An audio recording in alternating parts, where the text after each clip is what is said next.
ઓમ નમો નારાયણ. હું અરુણાબેન પી ગોસ્વામી સુરતથી તમારું સ્વાગત કરું છું ઓરુસ કિચનમાં. તો આજે આપણે બનાવશું દૂધીનું લીલું શાક. તો એના માટે આપણે આ 2 મીડિયમ સાઇઝની દૂધી લીધી છે. અને મસાલામાં આપણે આદુ મરચાં અને લસણ આ રીતે ક્રશ કરીને લીધું છે. તો મરચાં થોડાક વધારે નાખવાના, કેમ કે આપણે એમાં લાલ મરચું નથી નાખવાના, એટલે થોડુંક લીલું લસણ લીધું છે, થોડીક લીલી હળદર, તો આપણે આમાં આ જ હળદર વાપરશું, અને ધાણા અને લીમડો, વઘાર માટે લીમડો લીધો છે. મીઠું જો હોય સ્વાદ પ્રમાણે, અને થોડીક લસણની કળીઓ આપણે કાપીને લીધીશ વઘાર માટે. તેલ જોહે અને પાણી જોહે. તો પહેલાં આપણે તેલ ગરમ મૂકી દેવું. તો કુકરમાં બનાવશું આપણે. તો આમાં આપણે તેલ નાખશું કુકરમાં. તો 1 ચમચા જેટલું આપણે તેલ નાખ્યું. તેલને ગરમ થવા દેવું, અને તેલ ગરમ થાય ત્યાં સુધીમાં આપણે દૂધીને કાપી લેવું. તો છાલ કાઢીને એના આપણે ટુકડા કરી લેવું. તો દૂધીનું શાક તો આપણે ઘણી રીતે બનાવતા હોય, પણ આ રીતે લીલું કે પીળું તમે જે કહ્યું એ શાક ખાવામાં બહુ ટેસ્ટી લાગે છે. તો આ રીતે છાલ કાઢીને એને આપણે કાપી લેવું. તો આપણે દૂધીને કાપી લીધી છે, અને તેલ ગરમ થઈ ગયું છે. તો એમાં આપણે પહેલાં લસણની કળીઓ નાખીશું, ને લીમડો,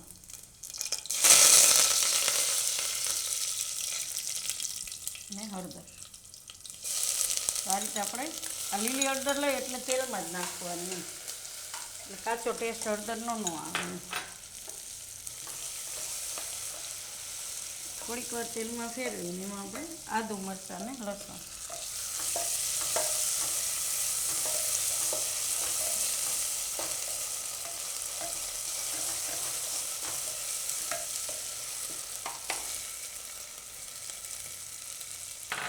ને લીલું લસણ,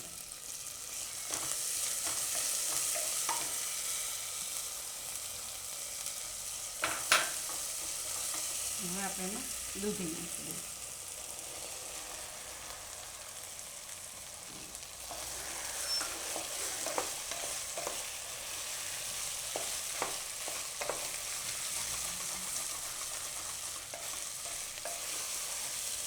ફટાફટ થઈ જાય, અને આ શાક સાંજે ખાવામાં બહુ સારું લાગે.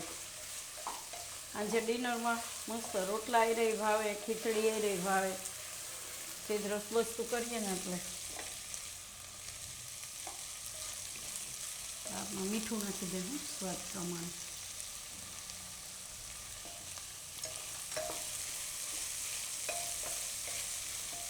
લીલા ધાણા,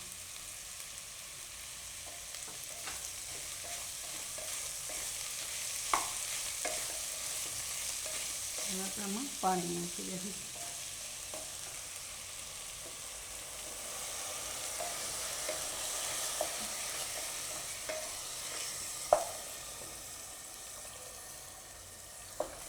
પાણી થોડુંક વધારે નાખશું, સેજ રસાવાળું કરશું. અને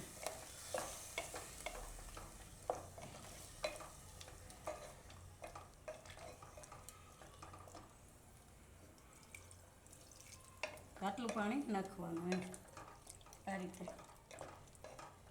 પછી તમારે જેવો રસો કરવો એ પ્રમાણે તમે પાણી એડજસ્ટ કરી શકો એમ, આ રીતનું.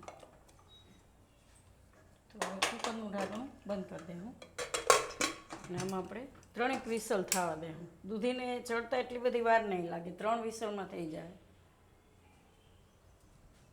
તો કુકરને આપણે ઉતારી લીધું છે. તો ખોલીને જોઈ લેવું.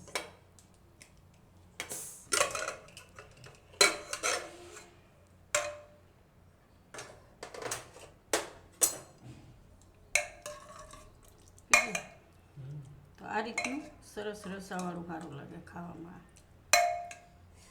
આમાં એમ કે ને રોટલો ચોરીને ખાવાની મજા આવે.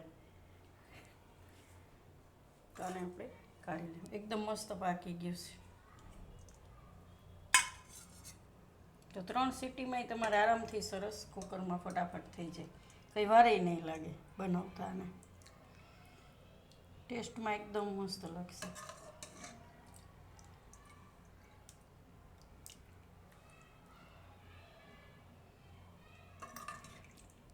અમને મને બહુ ભાવે. આ મોરું શાક વધારે ભાવે, સરસ પીળું દૂધીનું. અમારે અર્પિતાને તો બહુ ભાવે દૂધીનું શાક. એના માટે બનાવીએ, એમાં મરચાં ન નાખીએ. એને બહુ ભાવે દૂધીનું શાક આ રીતનું, સેજ રસાવાળું ને એવું. એમાં રોટલી નાખીને ખવડાવીએ ને બહુ ખાઈએ. થોડાક લીલા ધાણા નાખશું ઉપરથી. તો તૈયાર છે આપણું દૂધીનું લીલું શાક. તો જો તમને મારી આ રેસીપી પસંદ આવી હોય તેને લાઇક કરજો, શેર કરજો અને મારી ચેનલને સબસ્ક્રાઈબ કરજો.